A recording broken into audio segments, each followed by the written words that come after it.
यहाँ एक प्रेरणादायक कहानी है जो सद्गुरु जग्गी वासुदेव से जुड़ी है, जिसने कई लोगों की जिंदगी बदल दी है।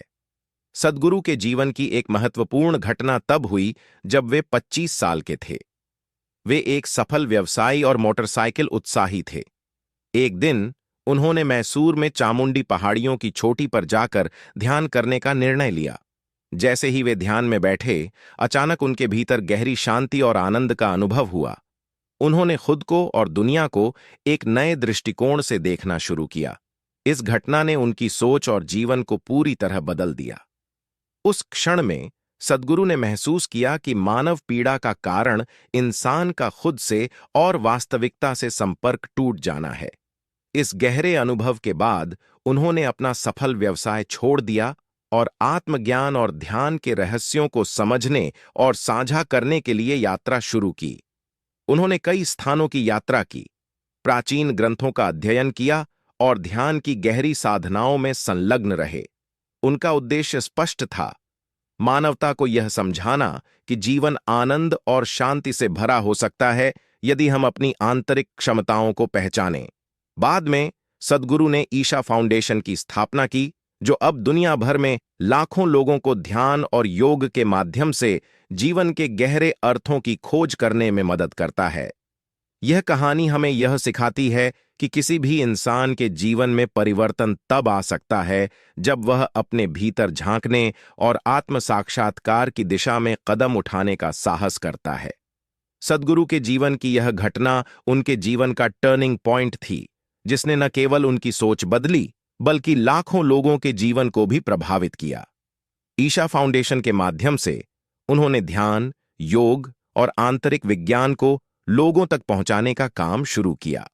उनके कार्यक्रम जैसे इनर इंजीनियरिंग लोगों को मानसिक शांति, भावनात्मक स्थिरता और जीवन के प्रति एक नया दृष्टिकोण प्रदान करते हैं। सद्गुरु यह मानते हैं कि जीवन का हर पहलू, चाहे वह खुशी हो या दुख, हमारे खुद के दृष्टिकोण और सोच पर निर्भर करता है।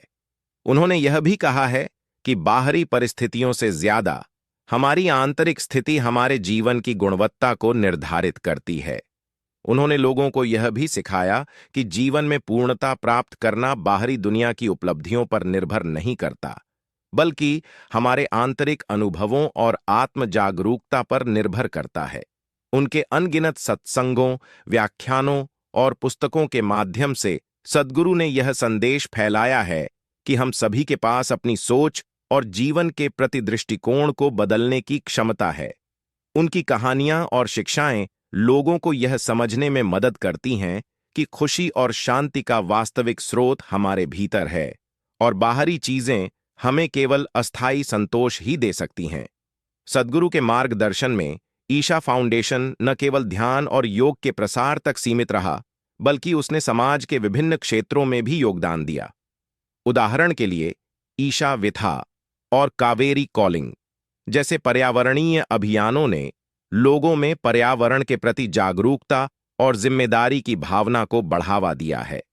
कावेरी कॉलिंग अभियान का उद्देश्य कावेरी नदी के जलस्तर को पुनर्जीवित करना है, जो कई वर्षों से सूखती जा रही थी।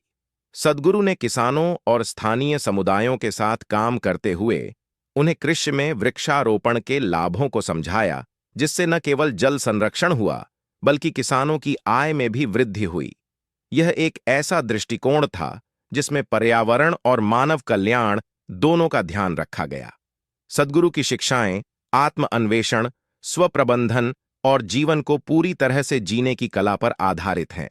उनका कहना है कि यदि व्यक्ति अपनी आंतरिक ऊर्जा और क्षमताओं को ठीक से समझे और उनका उपयोग करे, तो वह अपने जीवन में असीम संभावनाओं को प्राप्त कर सकता है।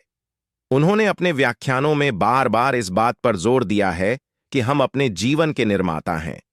चाहे कोई कितनी भी कठिनाइयों का सामना क्यों न कर रहा हो, सही दृष्टिकोण, ध्यान और अपने विचारों पर नियंत्रण के माध्यम से उसे पार किया जा सकता है। सद्गुरु ने यह संदेश भी दिया है कि जब हम अपनी सीमाओं को पार करते हैं और खुद को खोजते हैं, तभी सच्ची स्वतंत्रता और आनंद की अनुभूति होती है। उनके जीवन की कहानियां और शिक्षा आज लाखों लोगों को प्रेरणा देती हैं ताकि वे अपनी खुद की बाधाओं को तोड़ें और एक सार्थक, खुशहाल और स्वस्थ जीवन जी सकें।